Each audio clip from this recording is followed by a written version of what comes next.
Okay, so we'll get started today, and we're going to start with a few introductions. Okay, my name is Lynn Tubbs. I actually oversee the Bureau of Cross Systems Support in the Division of Youth Development and Partnerships for Success. And I'm joined today by my colleague, Win Chen, who I will let introduce herself. Thank you. My name is Wen Qian. I'm one of the research scientists of BRAPA. I'm the person who work with numbers. And if you did STSGP submission before, you probably realize there is an annoying person always send your data back for revision and say here, there has something wrong. That person is me. So I would like to walk you through some common issues that is spot during the data work today, and hopefully I will bug you as less as possible when you have your next mission. Thanks, Wen Chen.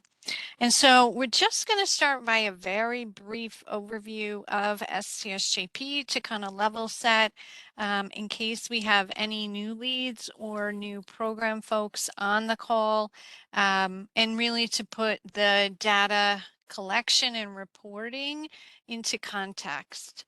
So just as a reminder, STSJP was created to really incentivize the use of local programs to divert youth from detention or out-of-home placement. And a municipality that wants to use STSJP funds for those programs needs to designate a lead agency that's responsible for planning and administering the services under STSJP. They need to engage in a collaborative effort with their stakeholders to really assess what the needs of youth and families are in the community and submit an STSJP annual plan to OCFS for review and approval. And so just as a reminder again, the STSJP program year runs from October 1st through September 30th annually. And each STSJP funded program is required to report data to OCFS biannually. And then OCFS is required to report annually to the governor's office as well as members of the legislature on really the status of STSJP, which includes information and the monitoring reports that are created based on the data submissions that you all provide. So in terms of the eligible population, this population has expanded over the years based on different legislative enactments. And now the eligible population includes youth at risk of becoming, alleged to be, or adjudicated as persons in need of supervision or juvenile delinquents, both raise the age and non-raise the age. And then youth who are alleged to be or convicted as juvenile offenders, adolescent offenders, or adjudicated as youthful offenders who were adolescent offenders.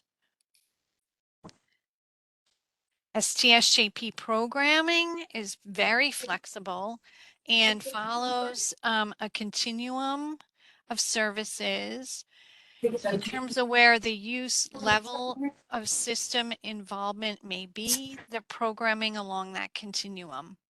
They align with key decision points in the youth justice system. The family support services, which we'll talk about briefly, is not an additional domain on the youth justice continuum, but a specific comprehensive set of legislatively outlined services. Indirect services are also not on the continuum of service domains, as they don't provide ongoing services to youth. However, they do support the ultimate goals of STSJP. And some examples of that might be incentives for youth, transportation vouchers, memberships at youth centers or sporting places, or a juvenile justice coordinator at the local level. So this is the visual that depicts the continuum of service domains that I was just speaking about. As you'll see here, it starts at prevention and goes through reentry. Each of these has a very specific definition, which you'll find in the next few slides. Prevention is really concisely focused on preventing youth from entering the youth justice system. Early intervention is typically when youth have entered the system but are at either adjustment or diversion services, or for those youth in the youth part who are receiving voluntary assessment and case planning services. Alternatives to detention or alternatives to predispositional placement are those services that are very short-term during the pendency of a case within front of the court to try to prevent for those youth who would otherwise be ordered to detention or PINS predispositional placement. And then alternative to placement services are focused and provide service to adjudicated youth who are at risk and would otherwise be placed out of home if not for the service. And then reentry aftercare services are just that, those that can support a youth who has been placed out of home related to youth justice involvement, that can support their successful reentry into the community and hopefully prevent their out-of-home placement again. As we said, the family support services programs that are legislatively defined can serve youth through across the continuum for PINS youth. And as of December 29th, 2022, they can also serve youth who are eligible for the differential response. So those youth who are engaging in behaviors that would otherwise be considered a crime, but do not fall under the definition of a juvenile delinquent any longer.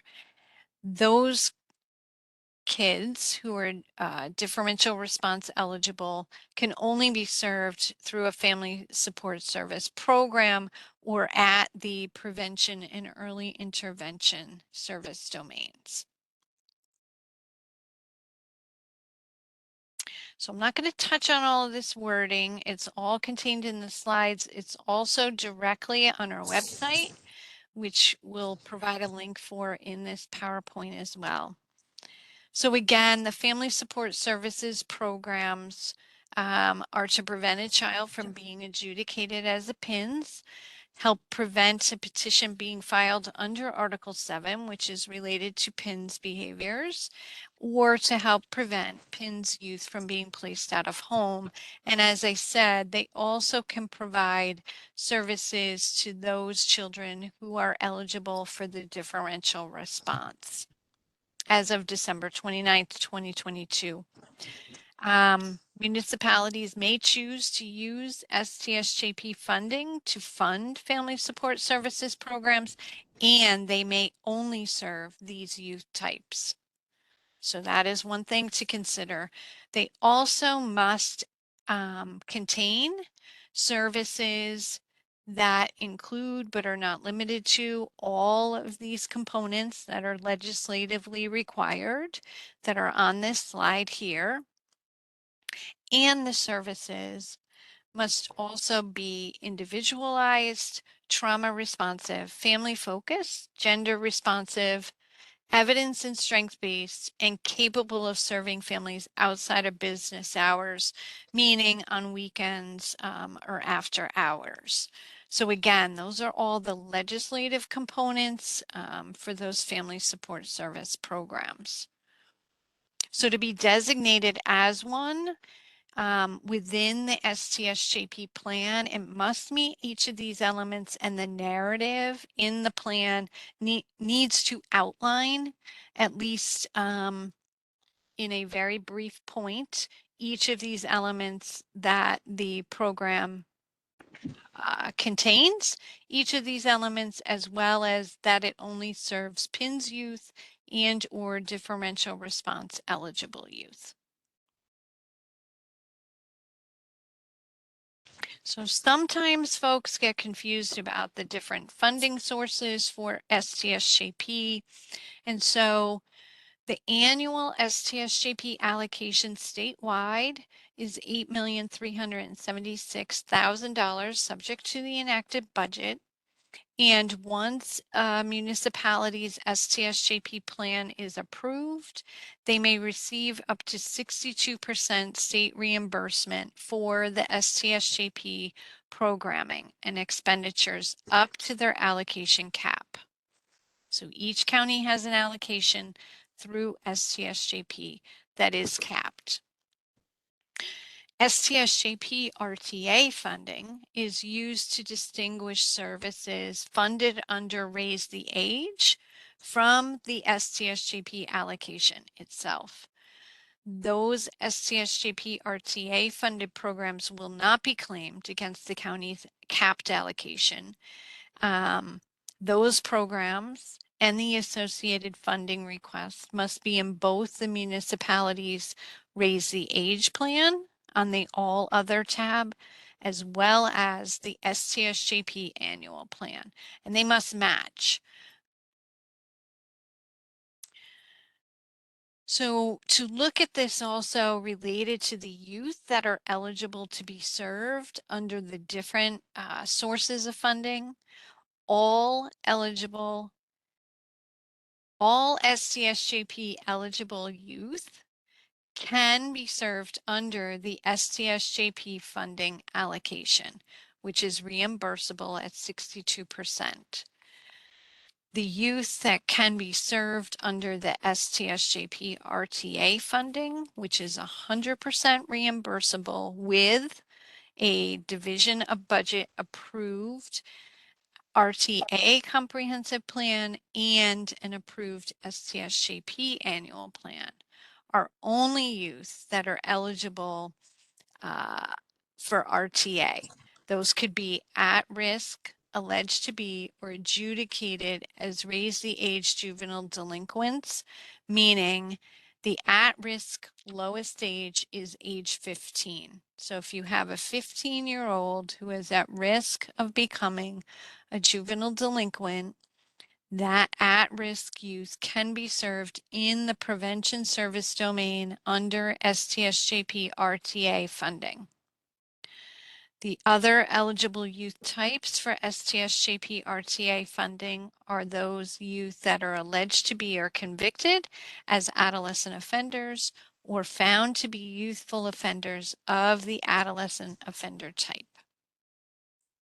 So again, all youth types, including Raise the Age youth, can be served under the traditional STSJP funding allocation, and then there are limited youth types that can be served under the STSJP RTA funding. Lynn, are you entertaining questions at the end or? Yes. Okay, thank you. Certainly. All right, so now I'm going to turn it over to Wen Chen to kind of go into the required data submissions. Thank you, Lynn. So here comes the data part. And before we start, I have to thank you all for taking this hard task. I mean, previously you already did a good job for submitting our data, but the nature of data submission is kind of messy, so we still have a lot of issues that we need to address. So first, you have to submit your data, which is required, it's not optional, and you have to do this twice every program year. The first submission, we call it P1 submission, which is shorter for period 1 submission, is to submit all of your data of youth who has been served during October 1st to March 31st. The deadline is May 1st. And the P2 submission, which is also period 2 submission, it's from April 1st and September 30th. The deadline is November 1st. So the tricky part is in P1 submission, you only submit people who has been served during P1, but in your P2 submission, you have to submit everybody who you served in P1 and P2. So in other words, it's everybody you served during the program year, or we can say everybody you served from October 1st to September 31st. So as you know, the deadline for P2 is November 1st, and now is October, and the P2 is supposed to be ended September 30th. So from now to the end of this month, I'm expecting to see a lot of data submission coming in, and I already got some data, and people have kindly deleted everybody.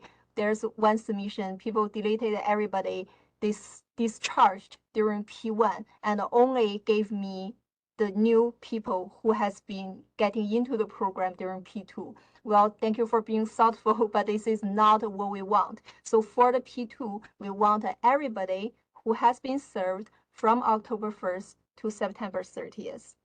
So if you open a new provider roster at the beginning of your program year and you track everybody during your period one, then you submit those people for your P1 submission, and then you work on the same file. You keep on adding use who has been served during period two, and then you submit everybody for your P2 submission. So here we have to pay attention. And then for the deadline, you need to submit on or before the deadline. So for example, November 1st, I hope to see all the submissions done. But if you're really busy and have to work on it for longer, a little bit late is acceptable. Like the deadline is November 1st, you submit November 5th, that's totally okay. But if the deadline is November 1st and you submit next year, February, at that point, we probably already finished the report and upload the report onto the website. So we see your data get into the program, we will, okay, keep your data, but won't be able to use your data. So you did all those hard job, but your information is not being used. That's kind of, not so ideally. And then the programs will need to know what the service domain under both STSGP and STSGP read age funding their program is targeting per OCFS approved STSGP annual plan. So that means you have to submit your data according to your approved annual plan. For example, in your plan, you only request some STSGP funding. You didn't request the STSGP read age funding, and in your submission, you should only put all the use under the STSGP funding, and you should not have anybody under the STSGP read age funding if you didn't apply that funding at all.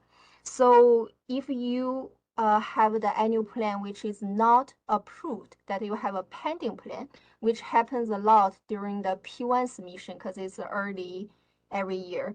And in that case, you're going to record your use information based on what you requested in your annual plan.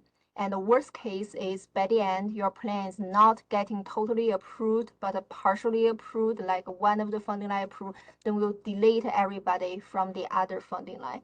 But if you do not track everybody according to your plan, and by the end, your plan has been approved, but you don't have that information, so that will cause the issue. And the last, we want your submissions through the JDAS system. So in the next slide, I'll tell you why we need to do that way. So this slide is talking about the process of STSGP data submission. So every year, OCFS will send a new made blank provider roster to all the municipalities, which is to you, and you're going to send this provider to all of your funded programs. And during the program year, the program's going to work with you and keep on tracking their information. Then they send this information back to the municipality, which is to you, and you're going to give a quality check of your data and then submit it to OCFS, and specifically through the JDAS system.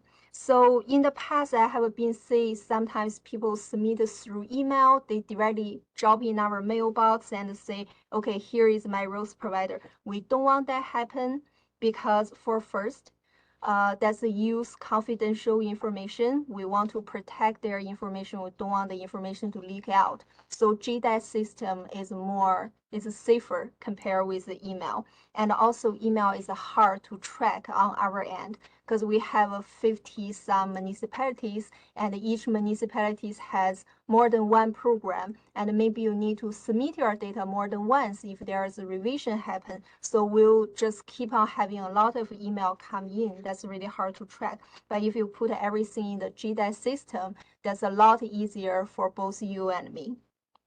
And also, do not forget to use the most updated, correct current year, current program year roles provider, because every year there might be slightly changes or revisions happen in the provider. For example, in the past, we don't track use, ancestry, and primary language, but newly we start to track that information, and this information is requested by the legal, so means we must track those information. If you use the previous year roles provider, you will not have a data variable, you cannot fill in that information, then that causes issue for data submission. Next slide, please. Okay, so here is the resources you need for your data submission, which is our STSGP webpage about how to post your data. If you Google OCFS, you will find our official website, and under the OCFS official website, you can search STSGP. Then it comes to the page that contains everything you need for STSGP.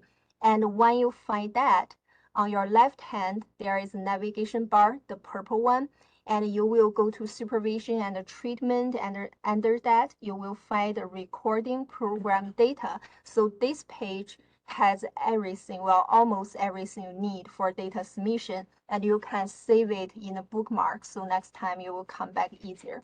So this page contains 3 parts.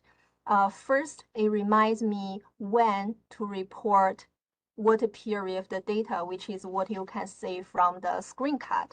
And in the next page, please change the page. Yeah, so here is the next 2 parts. The blank data files, which include the provider roster, which usually the one that you will need for the current program year, and also the data quality checklist. So you can download those to send to your programs, and if you ever lose them, you can always come back to this page to download them again. And when you submit your data, you will need to submit your provider roster together with the quality checklist. And at the very bottom, there is a guides and a video session, which provides you some guidance of how to make the submission. So you'll see every link that has a little camera symbol, that's a tutorial video, and every link that has a PDF symbol, that's something for you to read. Some is matching with the video. So the video is not very long, so it's easy to follow step by step. If you ever watch any to-do videos on YouTube, it's very similar to that format.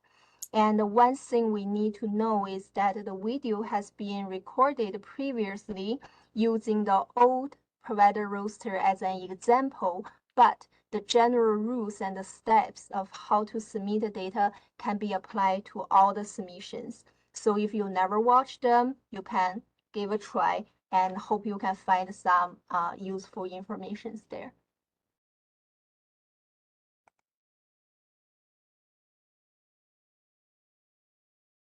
Okay, and here is the actual roster itself. When you open your provider roster, you will see something like this. So on your very left-hand side, there is use first name and last name. It will be very helpful to note down the username while you are tracking your service in the program. But when you submit to OCFS, before you do that, you want to delete everybody's name, because those are their private information, and we want to protect those use, so we don't need to know their names.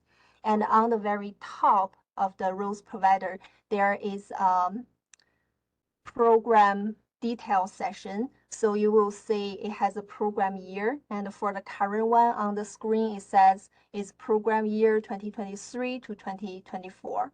So every time you open a roster to track your data, you want to check if you are using the correct program year roster. And then you need to fill out all the details, including your program name, your agency name, who's the contact person, and how to contact this person. And when you fill municipality, there is a drop-down list built in the municipality, so you can take advantage of that.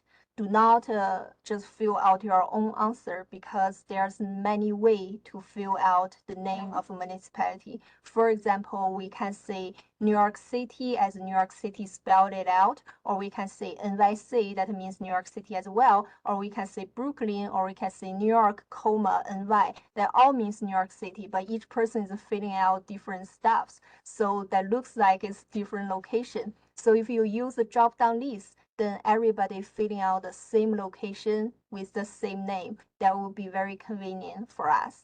And the FSS program, which is a family support program that Lynn just talked about, this is a parallel with all your service domain. So while you fill out your service domain, you have also need to answer your FSS question, which you choose yes or no, and you can find this answer in your approved annual plan. So in the past, we see a lot of people only fill out service domain, but forget to fill FSS program, which is not okay. So you have to fill out both. And here we say the STS-GP and STS-GP read age has to be both tracked under one file. So each roster that you open is for tracking each program, that one roster per program. In the past, people has been separate, like I will track all the STS-GP funded use in one roster, then I'll close it and I'll open a new one and track all the STS-GP read age funded use, which is not right. You track all the use in both funding line and also in all the service domain with all kinds of case type under the same provider roster if they are belong to the same program. Okay, and okay, we can come back that later. But so this is the program, the provider roster continues. So some other common issue we find is the zip code. If your zip code is start with a 0, like 0, 1, 2, 3, 4, when you put those 5 numbers in, you can only see 4 numbers show up, which is 1, 2, 3, 4, and the 0 disappear. So that's because our provider roster is an Excel file. So we treat the zip code as a number, and the numbers start with 0 is not that meaningful, so they will only show you the other digits. If you put an apostrophe in front of your 0, like apostrophe, then 0, 1, 2, 3, 4, then you can see the 0, because in this case, they are treating your entry as a text information. So now you can see the 0. And we have seen this issue a couple of times.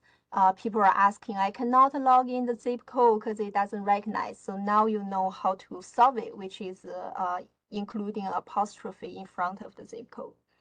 And for the gender and sex at birth, in the previous roster, you select, for example, male and female, but for the most recent one, the most updated one, we include X as a category.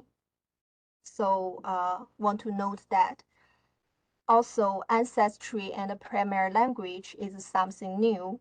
And not only that, they are also required to be recorded.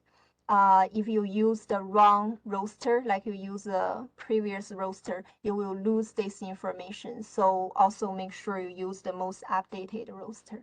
So I'll turn back to Lynn. Thanks, Wenchen. So just to talk a little bit about the outcomes. So as you can see, really, data should be recorded in 2 parts. You're going to record service and demographic information upon entry to the program, and then discharges and outcomes upon exit from the program. And each service domain, as most of you know, has a set of predetermined outcomes.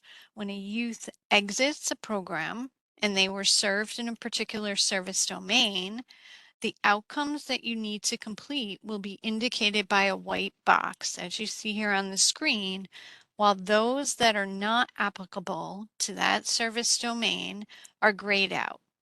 Please do not enter outcomes in the grayed out boxes and complete all of the required outcomes for the youth during their service intervention.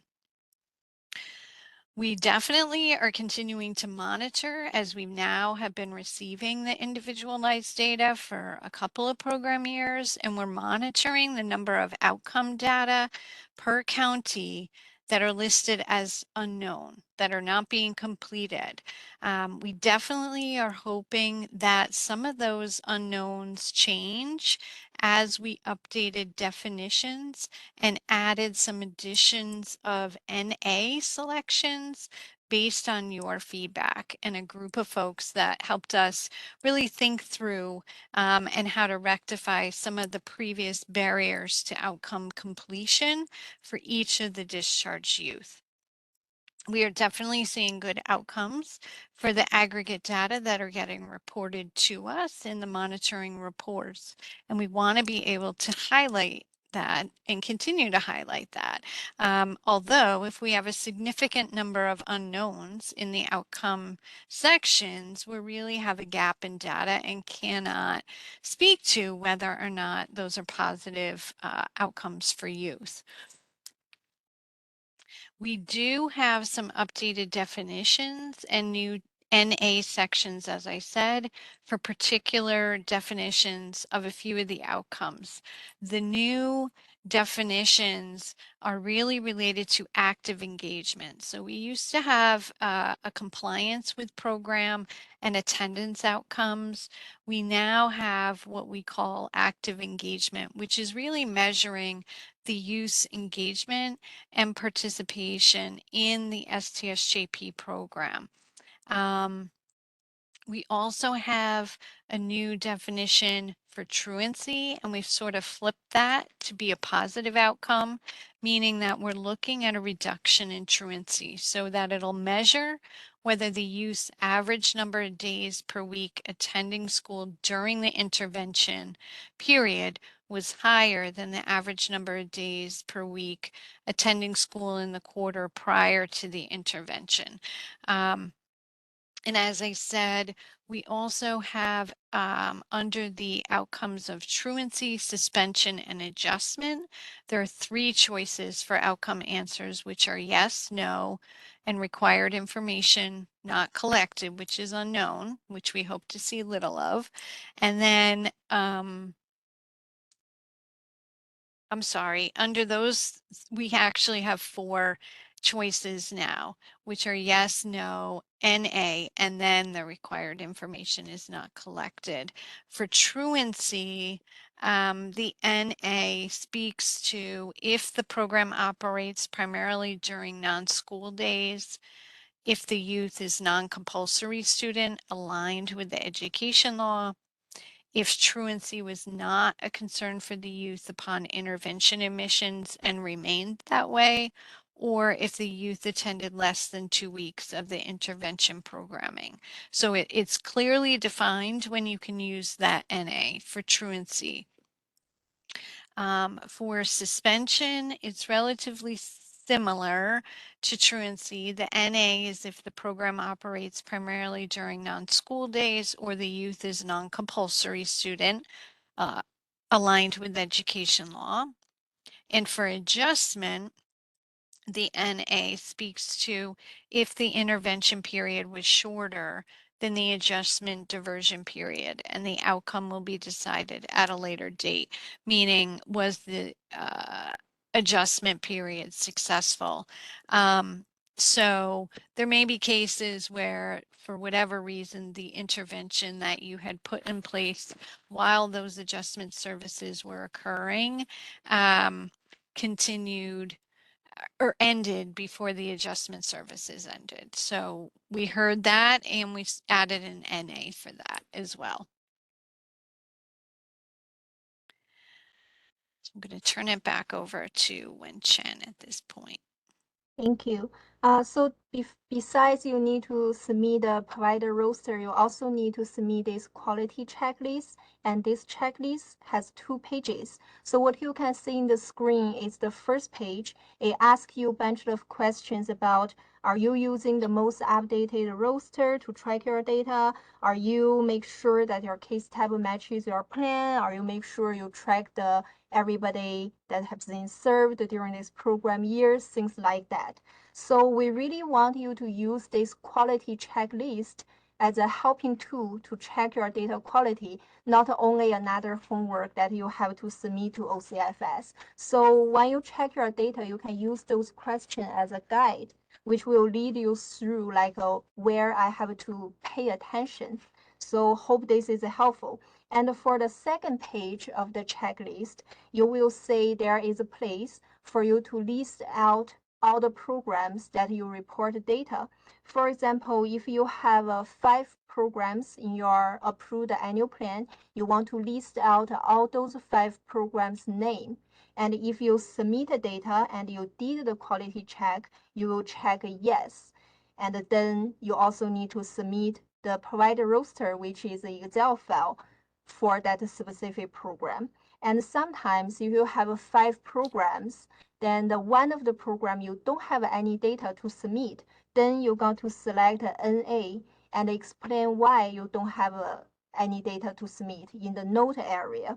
So for example, if that's indirect service only, or this program is not open during the period of submission, then you will have no data. So in that case, if you list out 5 programs name and 4 has data, 1 do not has data, and you explain why it doesn't have data, I will expect to see 4 Excel files provide a roster in your submission together with this list.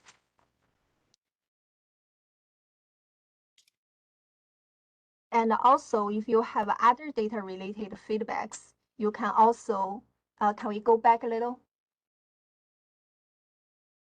Oh, thank you. If you have other data-related feedbacks that you think we need to know while we are seeing your data, you can also put it in the note area. So before we move on, we summarize the 4 golden rules for you to bring back home for how to work on the data. So first is always use the drop-down list. You say Lynn was talking about some of the outcomes that has NA as an option, some do not have NA. In some years, there is X as an option for gender. In other years, X is not option. So you ask, how can I remember so many changes? You don't need to remember. You need to use a drop-down list because you can always find answer that can best fit your situation in drop-down list. You see, if my programs that they tend to use their own files to track, and then they copy paste into the roles provider. So in that case, what should we do? You can copy paste, but when you paste and there is an option of paste, make sure you select the paste value only, because if you paste value and also the format, you might mess up the format that are already built in our provider roster. So don't paste format, don't try to match format, you just paste value. The value paste option is a symbol of a clipboard and has a 1, 2, 3 on the left corner. That's the one you want to choose. And the golden rule number 2, always use the color code and the summary sheet. So as you see in the previous screenshot, there is some blank is just white and blank, and some blank is highlighted in yellow, and some blank is highlighted in gray. So all the gray means you don't need to fill out anything. Based on your case type you selected, some outcome you need to fill and some outcome you don't need to fill. So once you fill out in your case type, some outcome will be highlighted in gray. That means you don't need to bother to put any information there. And once you see a yellow, that means you probably put an answer that is not very appropriate. So that kind of give you alert that you have to go back to check whether that's a typo or this is what I want to put in or there's something I want to revise, which happens a lot in the start date and the end date. If you have an end date, which is even early then the program year, then it will highlight yellow. For example, you do the 2023 to 2024 program year roster, and you put your end date like 2000, which is very likely to be a typo. And in this case, we'll highlight yellow for you so that you know maybe I want to double check whether my entry is a good entry or not good entry. And also, when you open a provider roster, you will see the roster itself, and there's other types, which are the summary sheet. If you go to the summary sheet, and on the top bar, you select data and refresh all, you will see a summary of all your outcome counts. And if there are blank, which is a count as 1 or 2, that means you have a 1 or 2 place you need to fill out, but you forget to fill out. So you can go back to always change your answer. And golden rule number 3 is always use your approved annual plan. So we see a lot of issues that your service domain and the case type does not match whatever is in your annual plan, or your funding line does not match your annual plan, which is usually cause I send your data back for you to revise. So if you always have your annual plan open at hand, then you can see if I fill out the information that I actually applied at the beginning of this year in my plan. And there is one thing we need to note is for the case type. If you have a person come in with one case type, and after a couple of days, the judge say, you know, I think this person should not be this type, but be a different type. So you only report the most updated case type. And this case type has also to be matched the service domain and the funding line and your annual plan. You don't need to report the person twice, just report the most updated one. And last but not least, take full advantage of all the resources. So we have videos, we have guides, we have this webinar, and we have a checklist. We have all the color code and built-in functions in the provider roster. So they're going to all help you figure out whether your data entry is a good entry or is not appropriate entry. So take advantage of those resources. But if you still have a question after that, you can always reach out to us, give us a call or email us. We are very willing to help you. And next. Okay, so after we get your data, what do we do? We're going to clean your data, code your data, put your data in nerdy statistics software, and do a lot of nerdy things. And then we generate a report. We're going to post this report on the website, and the Senate, the governor, assembly members, and the general public all able to see this report. So especially for the governor, the Senate, and assembly member, they got to see this report and make a decision according to this. For example, allocate a budget. So for that reason, we want your data as accurate as possible, as clear as possible, as detailed as possible. We do not want to see a lot of unknown. If you do know the information, do fill out. Use a checklist to select one that best fits your situation, do fill out. You only fill out unknown when you really don't know the information. So as you can see in this screencast, this is only a small part of the whole report. We have all the case types and all the service domains and the count for how many numbers people has been serviced under each type. And this is coming from the data you reported to us. So a good report is based on good quality of data. And thank you for working on this. Now I'll turn it back to Lynn. Thank you. Yeah, before we just move into any questions, we just want to remind folks, and we just put it in the PowerPoint, like I said, that'll be posted, the links for the website, specifically the recording STSJP program data. And then everyone knows, I think, our STSJP mailbox to reach out to us with any questions, concerns, comments, etc. And now I'm going to stop sharing because it's really hard to see everyone. Perfect. Right. And Thanks, Lynn. yeah. So we do have a couple questions. It looks like our first question is there a way to get clarification on the ancestry that is required? Do we need to complete all the sections or just one?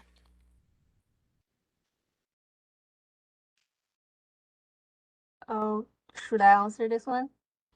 Yeah, I will let you take that one, Chen. Okay, so you can see there are 3 ancestry variables, and if you if you have some people who can identify multiple ancestries, of course you can select out like multiple categories of that. But if you have a person that you totally don't know what ancestry this person belongs to, so you can select the unknown for ancestry 1, and when you select unknown for ancestry 1, the other 2 will be green highlighted, means you don't need to fill it out anymore. Because if you don't know the ancestry 1, of course you don't know the rest of the ancestry. So that's the case. And once the youth come in, you can ask them like what you identify yourself for the ancestry part, but you cannot assume just by observing. So far, all the ancestry categories that we have in the drop-down list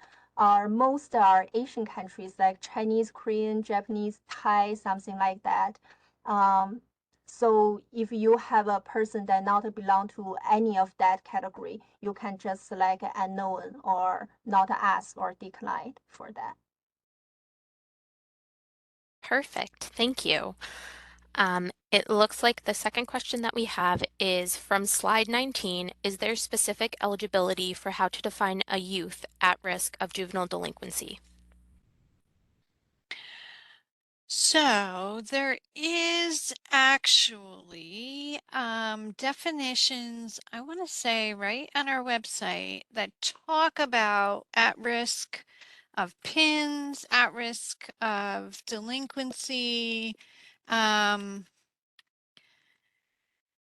those would look similar for both, I think the question may be related to the 15-year-olds, right, at risk of delinquency for race the age. I'm seeing Leslie shake her head. That was Yes. my question. Yes, absolutely. Right. So it's really not any different than for youth who are at risk of a juvenile delinquency under family court, right? So it would be similar behaviors that you're seeing, but because these youth are 15, that's why we only will go down to the age of 15 for the raise the age funding in the prevention service domain.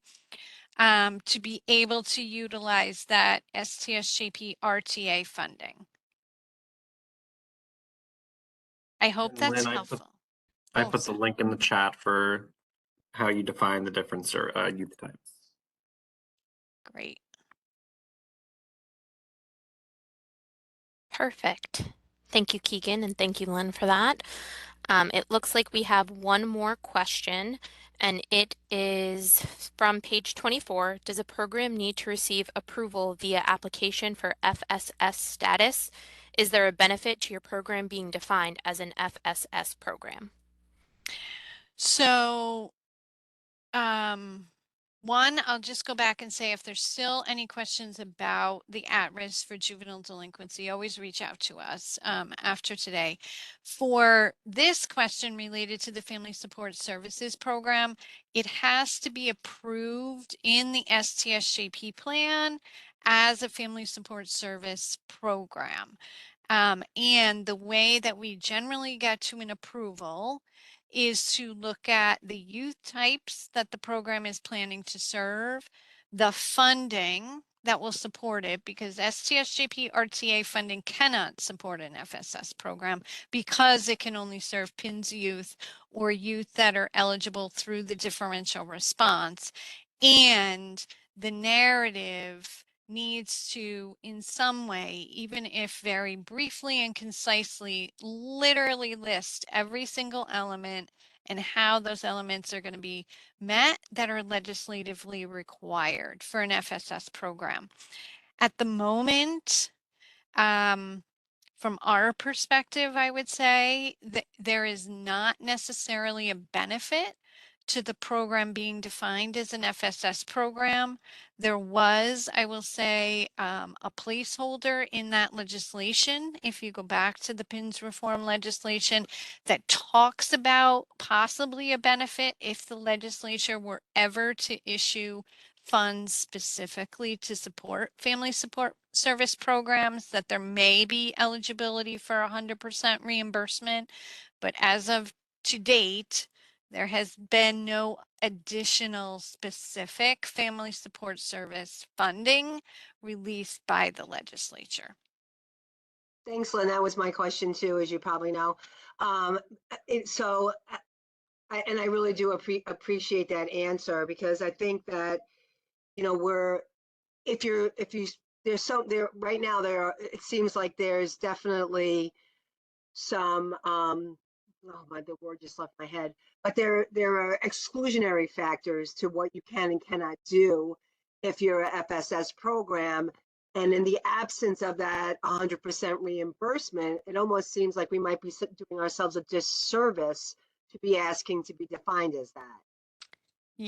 Yes. I mean, I would say, right, when I look at that, you're limiting the youth types that can be served in that program. And frankly, you know, if for some reason the set of services might also be appropriate for raise the age kids, right, you're also limiting that as well. So, you know, the funding type that might support it. So, you know, you may just want to think about, is there a benefit at the moment, right? And then if that changes, I will tell you, we are looking at those and scrutinizing those to make sure that they meet every single component, because we certainly don't want to approve one as a family support service and then next year have the legislature come out and everybody say, well, you've approved it, right? And now I'm saying it's not one. Right. So we've been pretty scrutinizing those pretty closely if counties have wanted it designated as such. Thank you very much. Yeah, certainly. And any other questions related to that, we are, again, always happy to answer any questions. Just reach out to us through the mailbox. I'm not seeing any other questions. You know, those are great questions. The one thing, you know, I definitely will lean into and just say is, you know, the outcomes. I'm going to go back to the outcomes for a minute. We are seeing a very high number of unknown outcomes at the alternative to placement service domain. Now, at the moment, you know, we can drill into that. We will drill into that and follow up if we're seeing that in particular counties or programs to really try to assist in getting to some additional data collection there to really show, right, the outcomes that you're having for the kids with the programs that you're funding. You know, our expectation is we're not looking for outcomes beyond the service period, right? So these are kids who have been adjudicated. I'm just going to talk about the ATP outcome because I know that's high. You know, they're kids who are adjudicated, who are in programs that if they weren't in that program, they would otherwise be in placement. And so our expectation would be that the programs that are serving them would know what's happening with them during their service. And so, you know, if there are some additional barriers to that, we would like to know about those and try to help you work through those. We need to reduce those number of unknowns. We, you know, again, you all are doing great work. The programs are doing great work based on what we hear, what we've talked to you about. And we want to make sure that there do not start to be questions about the outcomes for STSJP if we can't answer some of those. So I just am stressing and asking that you all have those conversations at the local level. If they apply to you, you're going to know, right? If you're seeing a lot of unknown outcome or not. We're also hoping that some of the the barriers that you all brought up, which were appropriate, that we now have added some NA categories for, will hopefully reduce some of that as well. Because I think some of the answers were unknowns where maybe that it would now fall into an NA. But so I just would highly stress that. Certainly reach out to us if you need to problem solve around any of that. We're here to help, and we definitely value the partnership that we have with all of you. In And the chat, oh, sorry. In the no, chat box, I just say Ashley said in the provider roster, there's a link leading to the recording data page, so which is a shortcut. Ashley is the person designed the provider roster, so she knows that the best. yeah, and there's also the new outcomes that are defined. That's going to be in the new provider roster, and there's a new chart that talks about the age, the service domain. Again, that just might be helpful for folks. So we're trying to continue to develop tools that we hope help. And try to put them all in one place so they're easy to reference for you and for the programs that you fund. So I just want to thank our colleagues in BREPA here. Thanks, Wen Chen, for today, and really thank all of you for being here. Any other questions, thoughts? I am not seeing any other questions in the chat. And thank you, Keegan and Amelia, for helping out with that. All right. That's all we had. Take care. Always good to hear from you all. Have a good rest of the day. Thanks, Wen Chen.